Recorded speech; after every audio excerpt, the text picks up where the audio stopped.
Bernie Sanders desistiu da corrida presidencial dos Estados Unidos e, dessa forma, consolidou o futuro das eleições de 2020. Nesse vídeo, eu vou tratar isso sobre 3 aspectos diferentes. Primeiro, quem é Bernie Sanders, o que são democratas e republicanos e como a saída dele afetou essa dinâmica. Em segundo lugar, como isso afeta as eleições dos Estados Unidos e a posição de Donald Trump. E em terceiro lugar, como isso afeta você na sua casa aqui no Brasil. Achou interessante? É só continuar ligado depois da vinheta.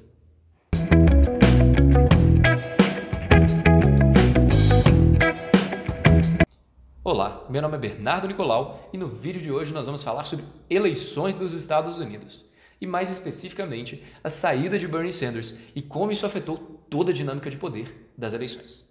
Vamos lá, o vídeo de hoje é dividido em 3 partes. Primeira parte, quem é Bernie, o que são democratas e republicanos e como a saída dele afeta essa dinâmica. Vamos lá. Primeira coisa, eu quero falar para vocês o que são democratas e republicanos, só para fazer sentido tudo isso que a gente está falando. Acho que aqui no Brasil a gente não tem tanto costume com essa diferenciação, mas eu vou explicar para vocês rapidamente. Olha, na visão dos Estados Unidos, republicanos são o partido mais à direita, enquanto democratas são o partido mais à esquerda. Na visão do Brasil, na verdade, os dois seriam partidos de direita. Os republicanos uma direita conservadora, os democratas uma centro-direita mais liberal. Mas vamos pela visão dos Estados Unidos para fazer sentido na lógica deles a saída de Bernie Sanders. Nos republicanos, via de regra, nós temos as pessoas que se intitulam como liberais na economia, conservadores nos costumes. São pessoas que defendem uma mínima intervenção do Estado na economia, mas que acreditam que certos costumes têm que ser mantidos pela tradição. Por exemplo, proibição do aborto, proibição do casamento LGBT e coisas nesse sentido. Já nos democratas, nós temos todo mundo que não é republicano. É isso que eles encaixam lá dentro, via de regra. Nós temos desde os liberais na economia e liberais nos costumes, que acham que tem que liberar tudo mesmo, até pessoas mais de esquerda, sociais-democratas e pessoas que acreditam em uma intervenção maior do Estado na economia.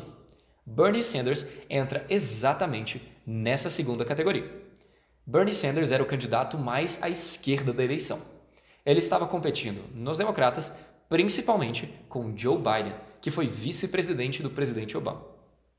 Nesse sentido, Bernie Sanders tinha como pautas, enquanto candidato mais à esquerda, coisas como o perdão de todas as dívidas universitárias dos estudantes, sistema de saúde para todos e restrito, um maior imposto sobre bilionários nos Estados Unidos, quebra de grandes conglomerados tecnológicos em pequenas empresas e várias coisas nessa linha que tornavam ele um candidato visto como efetivamente socialista aos olhos dos americanos.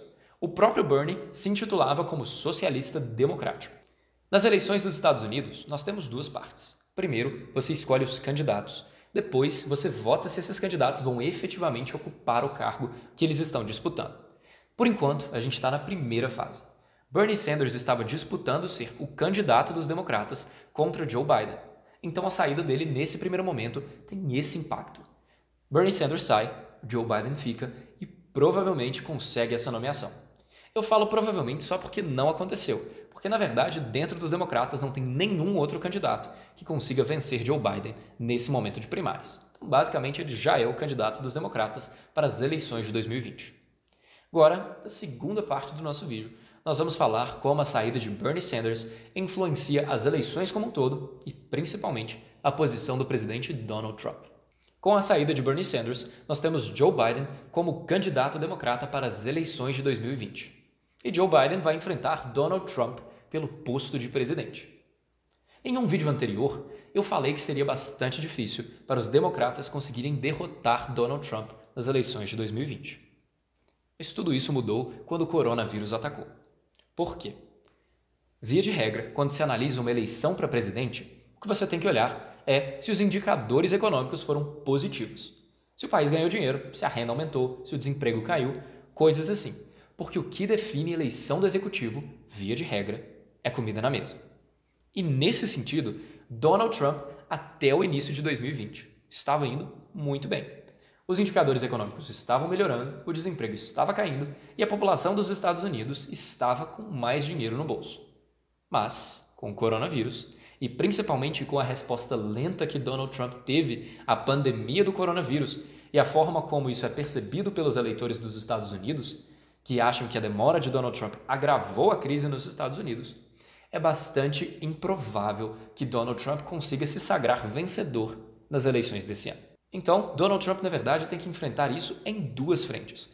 Não só ele vai ser visto como culpado por todos os danos que o coronavírus tiver no país, como também o coronavírus gerou uma das maiores crises econômicas da história e comeu todos os impactos positivos que Donald Trump tinha gerado para a economia.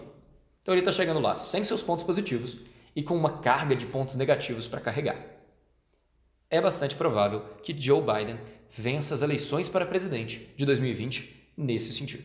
E com ele vencendo, qual é o impacto disso na sua vida, que me leva ao terceiro ponto desse vídeo. Donald Trump era um candidato nos Estados Unidos que tinha uma proximidade ideológica maior com o presidente brasileiro Jair Bolsonaro. É aquele velho ditado: aos amigos, tudo, aos inimigos, a lei. Querendo ou não, Donald Trump e Bolsonaro, por essa proximidade ideológica maior, tinham uma facilidade maior para sentar, conversar e negociar benefícios para os dois países.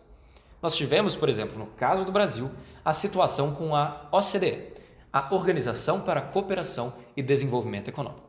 Há anos o Brasil quer entrar na OCDE e finalmente nós conseguimos o apoio dos Estados Unidos. Quer dizer, a gente viveu uma situação um pouco estranha porque teve o apoio dos Estados Unidos, depois eles desapoiaram e recentemente eles apoiaram de novo. Então está uma situação meio bamba, mas de qualquer forma temos, até agora pelo menos, o apoio dos Estados Unidos para entrar na organização. E aí, o problema é, se Donald Trump sai e entra Joe Biden, ainda que Joe Biden seja visto dentro dos democratas como um candidato mais conservador, Joe Biden não tem incentivos para fazer tais concessões e tais favores ao Brasil. Claro, isso não significa que necessariamente ele vai tirar esse apoio. O Brasil pode renegociar esse apoio de várias formas diferentes com outros mecanismos. Só não vai ser tão fácil quanto foi no presente momento. Mas é possível que o Brasil veja menos concessões e menos apoio dos Estados Unidos nos próximos tempos. Porque onde antes era tudo, agora vai ser bem mais a lei. E Joe Biden também tem que levar um cenário em consideração. Apesar de Bernie Sanders ter se retirado da corrida presidencial, ele teve apoio massivo entre a população hispânica e as pessoas com 30 anos ou menos, que também é uma parcela expressiva da população dos Estados Unidos. O que isso nos mostra é o seguinte: ainda que Joe Biden seja eleito, ele não pode ignorar essa grande massa de eleitores que, na verdade, queria outro candidato democrata com outras pautas. E ele vai ter que prestar atenção no que essa população quer. Só que essa população majoritariamente hispânica e jovem não ressoa tão bem assim com a ideologia de Jair Bolsonaro, presidente do Brasil. E aí Joe Biden talvez tenha menos espaço para manobrar e fazer concessões para o presidente brasileiro nesse sentido. E isso nós brasileiros vamos sentir diretamente, já que o nosso terceiro maior parceiro comercial vai ter um distanciamento um pouco maior do nosso país. Gostou desse vídeo? Faz o seguinte então, vai lá nos comentários, fala qual é a sua opinião sobre Bernie Sanders, Joe Biden, Donald Trump, Estados Unidos, se liberte. Fala lá que a gente comenta mais sobre isso. E também curta aqui o vídeo, se inscreva no canal e continue ligado no Nick Internacional, onde nós falamos dos principais problemas do Brasil e do mundo e como eles afetam a sua vida.